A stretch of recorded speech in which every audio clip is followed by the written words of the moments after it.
So we're going to have a look at the end of scene 5 and the beginning of scene 6 in Streetcar. And this, I think, has got one of the most interesting symbols in the whole play, and it's often overlooked. So it's one of those nice scenes that you can make reference to that other candidates might overlook, and thereby you can make your paper stand out a little bit. So at the end of scene 5, we've got that incredibly cringy scene with Blanche and the young man. And here she's blowing him a kiss. She even says she's got to keep her hands off children, which is horrendous, isn't it? Blows him a kiss, and then she stands there dreamily after he has disappeared, and Mitch appears round the corner with a bunch of roses. Blanche gaily, which in this context just means in a very happy manner. Look who's coming, my Rosencavalier. So that's a reference to opera. Again, so we've got another reference here that Williams is expecting a certain amount of cultural knowledge from the audience, and we're looking at these people almost if they're specimens from a different culture. By that she means that he's her hero. And throughout this scene we've got the bunch of roses, we've got the reference to him as a Rosencavalier, we've got a sense of chivalry. Now it's almost as if Blanche at the end of scene 5 has had her appetite whetted by this young man, and it reminds her of what she's lost with Alan just before he died, and she goes into a kind of dreamlike state where she's trying to recreate that, and she carries that forward as the young man goes into Mitch coming in and trying to impose that sense of chivalry and courtly behaviour. You know, remember this from Shakespeare, don't you, where the men have to behave like knights and the women are like damsels almost that have to be wooed. She looks at him over them, so she's peeping at him over the roses, and note that she's actually said to him, bow to me first, now present them. Ah, merci. So she speaks to him in French, which, as you know, is indicative of her Southern Belle heritage. So she actually instructs Mitch to bow to her and then give her the roses. So if you get a question about Blanche, or if you get a question about relationships, it might be interesting to explore control within relationships mindset. And at this point in their relationship, she's trying to take control and telling him how to behave. And she looks over him, looks over the roses at him coquettishly. Now, a coquette is a French word for a woman who kind of manipulates men, but just through flirting. So an almost toxic femininity, I would argue, which we mentioned, didn't we, when we talked about scene 3. He beams at her self-consciously. So he's childlike here, isn't he? He seems like a very unsophisticated man, beaming at her like a little boy might, in comparison to her very sophisticated kind of intertextual references to an opera and to courtly behaviour. So they don't seem particularly compatible, but both seem very, very happy. And then we get a cut scene.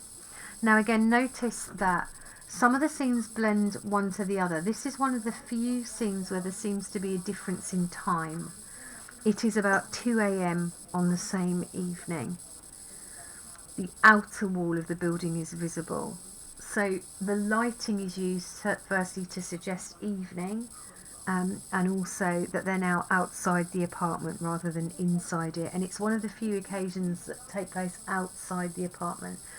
Now, that's significant because I think when you think that they're going to leave and go somewhere else, you get a sense of hope, and then that hope is dashed because they're back again at this horrible little apartment, like there's no escape from them. You know, it draws them back like a magnet. Blanche and Mitch come in. The utter exhaustion, which only a neurasthenic personality can know, is evident in Blanche's voice and manner. So again, really complex language in the stage directions. A neurasthenic personality nowadays we would translate that as someone who is clinically depressed, someone who's been diagnosed with depression or severe anxiety. And this, in Blanche's case, is making her utterly exhausted. Mitch is stolid but depressed. So Mitch, stolid is a lovely word, and it means both solid, as you would expect, but also kind of staid. Now, staid means sensible, plays by the rules, but rather boring in the way that you play by the rules. So he's trying, if you like, to kind of keep appearances up, and he doesn't really understand where Blanche is coming from and her more exaggerated, more imaginative behaviour. They've probably been out to the amusement parks or the fairground, and this to me is probably one of the most interesting bits of imagery in the whole play, for Mitch is bearing, upside down, a plaster statuette of Mae West, the sort of prize won at shooting galleries and carnival games of chance. So first of all, notice the word bearing. He's carrying this prize that he's won at the fairground. And you would expect, wouldn't you, normally, in this kind of text, the gentleman to present that to the lady. Whether she said she doesn't want it or he doesn't want to give it to her, but for some reason he's just kind of holding it upside down, which suggests a lack of enthusiasm or hope. I'm going to argue that this plaster statuette is actually a metaphor for Blanche. Something's happened during this evening. We don't know what, but something has changed between them, because they go out and he's behaving like a chivalrous knight and she's all, you know, coquettish towards him. He's beaming at her, and when they come back they're both depressed, and he is holding a plaster statuette of Mae West upside down.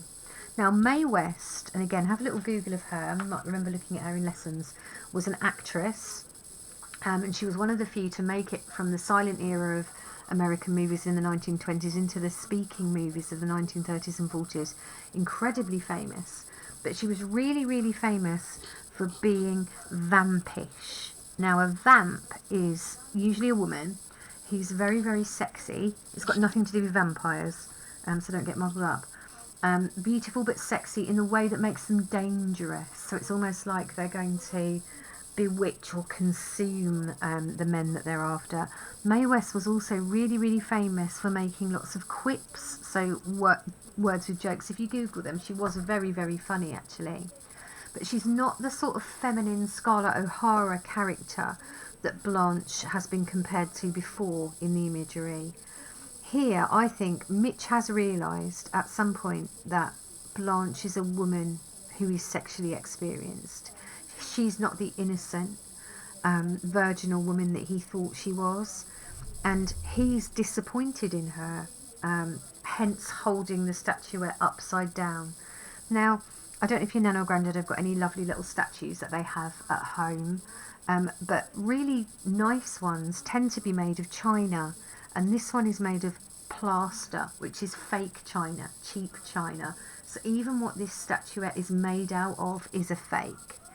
And it's a symbol, I think, of how Blanche has disappointed him. And he has won her at a game of chance, but now that he's won her, he doesn't want her. He's disappointed in her. And that's kind of a symbol for all the women in the play, isn't it? Once the men have them, they treat them with less respect. So Stanley wants Stella, wants to pull her down off those columns. Once he has her, and once she's pregnant, you know, he becomes violent towards her, doesn't he? Now, let's have a little look at the first bit of dialogue. Blanche stopping lifelessly at the steps. And look at the contrast, you know, between Blanche of a few hours ago and Blanche now.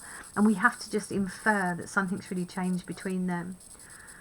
He's laughing uneasily because he doesn't really know what to do. I guess it must be pretty late and you're tired. So he's looking for her to say, don't worry, go home, I'll just go in. And she says, even the hot tamale man has deserted the street and he hangs on till the end. Now that to me sounds really dark. There's a hidden meaning there, isn't there? So remember what we've said about these street vendors before. If you get a question about minor characters or about setting, you can bring the street sellers into the setting, because their diegetic sound very much places the play in New Orleans and all that represents. And remember that we're going to argue that New Orleans is a liminal space, which is like a bubble that's containing these characters so that we can explore and examine their personality rather like scientists.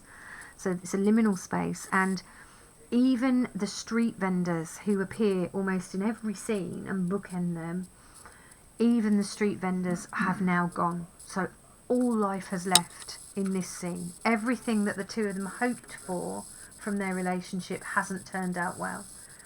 And Mitch says he'll go and catch an owl car, which is, I suppose, like a night bus in streetcar terms. And then look at this last line. Is that streetcar named Desire still grinding along the tracks at this hour? So it's almost with at this hour she's making a reference to her age. You know, can I still find love at this age? Grinding, I think, is possibly a sexual euphemism. It's very non-romantic, isn't it, to think about desire being grinding. And there's a suggestion that everything is ended. So between scene 5 and scene 6, everything has changed between Mitch and Blanche. So if you get a question about either of those, it would also be useful for that reason.